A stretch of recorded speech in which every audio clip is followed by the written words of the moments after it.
Buntis siya, teka lang mo ang kila. Buntis siya ta. Ay siya. Paparami ka. Ito po yung mga punla nila mga buddy. Medyo okay naman po, medyo natumba lang ng konti.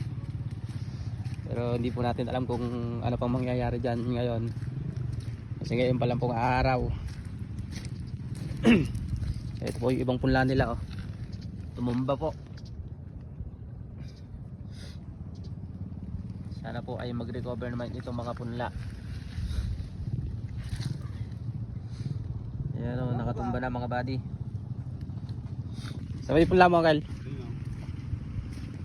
Puntahan ko nga. Ilang kilo yun? Anim. Ilang nga. Ito po medyo mas malalaki to. Tumaob din. Dumapa. Ayan na mga buddy. Nakikita nyo yung mga punla. Nakadapa po sila. Sana po ay mag-recover naman po ito. Ilang araw nito ang kilay? 28 araw na to. 28 days. Sana ay wag naman po silang masira. Dumapa lang naman po pero sana mag-recover. Ayan, nakadapa po yung mga punla, oh. Buhay punla ni Uncle Boy. Nakadapa yung mga punla. Sana ay tumayo kayong lahat. Yan, ito naman po yung punlang sibuyas ni Kuya. 8 days na po siya at patubo pa lang po yung iba. Mukhang hindi naman po ito nasaktan kasi hindi pa po nakatubo yung iba mga buddy. Uy, na-spray mo Kuya? Tubig lang to. Yun, ni-spray niya po ng tubig para yung ibang putik po ay mawala sa punla. Nililinis niya po yung punla. Hindi pa po nakatubo yung iba. Yan, sana naman po ay huwag masira yung mga punla natin.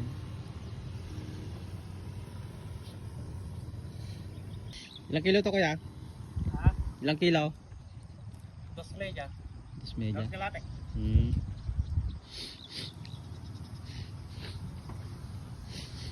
Ano pangalan mo Kuya? Ernie. Ernie. De Vera. Shout out. Ernie De Vera. Okay Kuya, salamat. Ito pong punla niya ay 2 kalahati at 8 days na po siya ngayon. Ang 8 days na, sana naman po ay hindi po masira yung kanyang punla. At tumubo po lahat.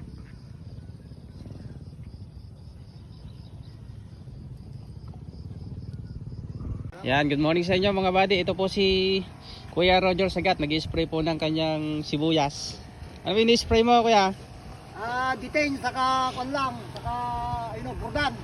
Yan, ni-spray niya po ng detain saka brodan. Pang ano po yon? Pangpungusay yung detain. Yan, nag-spray po siya ng Saka fungicide. yung burdan kamo, mga pang-insecticide. Pang insecticide naman yung brodan. Ayan. I-spray niya po yung kanyang punla para tumibay. At hindi insektuhin. Ayan po. Ilang kilo ba yan Kuya yung sibuyas mo? 4 na kilo ito. Ang dami ah. Ganda po ng tubo niya no? Oo. Parang mas gumanda pa ngayon ah. Nung naulanan. Kamo, gustong-gusto niya ulan. Gustong gusto daw po yung ulan ng kanyang punla. Samantalang yung iba ay nasira. Oo, nalamas out na lahat. Oo. Sa manugang ko nga, tatalim na nga, labas out pa dyan ako. Magilas siya tayong punla ni Kuya. Magigas talaga ito, kamo. Ang ganda ng tubo eh, kapal. Ayan na po si Kuya Roger at iniispiran niya po ng insecticide yung kanyang sibuyas. Tingnan pa po natin yung ibang punla niya. Yun, maganda naman po yung tubo ng kanyang punla, makapal. At saka parang mas gumanda pa nga daw po. Okay Kuya, salamat. Punta naman ako dun sa kabila. Oo. Tignan po natin yung punla ni Lolo Indong. Ito nga po at naglilimas sila ng tubig. Medyo inapawan po yung punla nila. Ilang araw na to Lolo? Opo. Ay, 12 araw. Yan, ito na nga yung punla nila mga buddy at medyo huwiga din po yung iba. Oh. Yan, medyo nababad po ng tubig. Bali, 12 araw na po ito mga buddy. At ito po yung punla nila. Sana naman po ay mag-recover itong mga punla. Ilang kilo ito Lolo? 9 kilo po pala ito, ang dami. 9 kilo, sana naman po ay huwag masira itong mga punla na to at mag-recover po sila. 25 na pinitak. 9 kilo mga buddy. Medyo napahirapan po doon sa gawin doon yung mga nagbabalong po doon. Pero dito naman dito sa gawin na to, wala naman na pong tubig dito. Kaso nga lang, yung mga punla po ay nakadapa nga. Halos lahat po sila nakadapa. At yung iba ay nakadikit na po sa lupa. Yun po ang mahirap ngayon, yung nakadikit sa lupa. Hindi na po siya tatayo kasi nakadikit na po sa lupa. Depende na lang po kung i-spray nyo po siguro ng tubig para mawala po yung dikit niya sa lupa at tumayo pa rin po siya. Ayan, ito po yung pula ni Lolo Indong Nayasay, 9 na kilo. Ayan, sana po mag-recover yung mga pula natin dulot ng bagyong Pipito. Ito naman po yung punla ni Uncle Arman, no? Nag-aalis po siya ng dayami ngayon. At yung punla niya po ay medyo may tubo-tubo na rin po pa isa-isa. Pero halos hindi pa po makita yung karamihan niya. Ayun, meron po siyang isang tubo. Ganyan pa lang po yung tubo niya. Inaalis niya na po yung dayami para makahinga po yung sibuyas para makatubo ng lahat. Ilang kilo yan, Uncle? 3 media? 3 media. Ayun. Buti na lang dito, Uncle, hindi po nagtubig-tubig, Yung ibang punla dyan nagtubig-tubig Ayos naman po yung punla ni Uncle Arman dito. Kasi patubo pa lang po yung kanyang sibuyas. Ayun, meron na siyang pa isang tubo. Ayun. Kung bukas kasi yan, marami nang iiwasan na kagaya ng mga ibang panahon. Baka siyang yete ng ganun, nakakawit na sa... Kakawit na sa dami. Oo. Mababali na yan Kaya obligadong alisin na ngayon.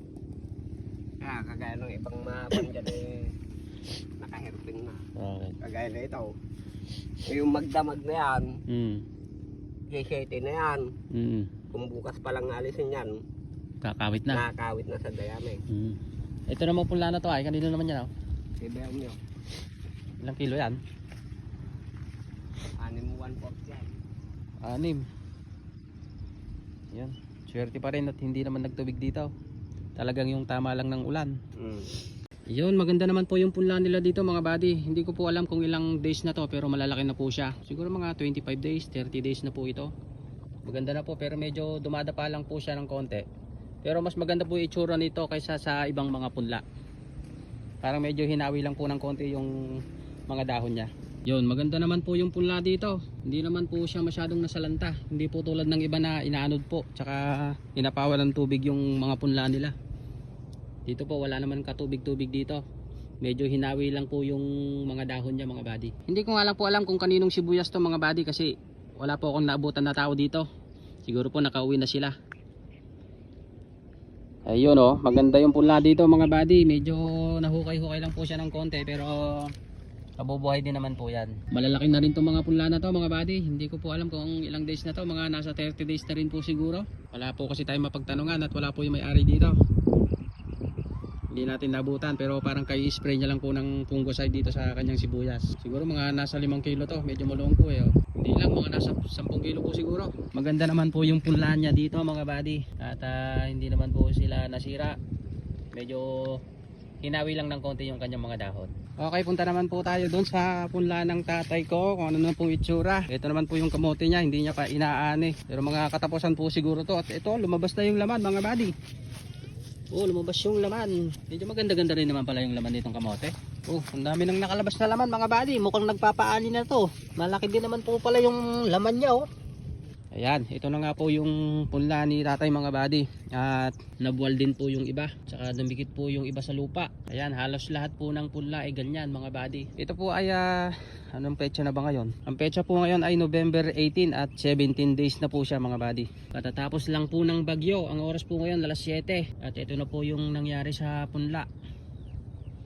Sana naman po ay mag-recover itong mga punla natin. Ayun, at yung iba ay medyo parang nabunot-bunot na po siya. Yung mga puti po na yun Ayun na po kasi yung ugat niya Pero nakakapit pa naman po yung ugat niya. Sana naman ay magtuloy po yung mga yan. Halos nahiga po silang lahat Pero meron pa rin naman pong nakatayo.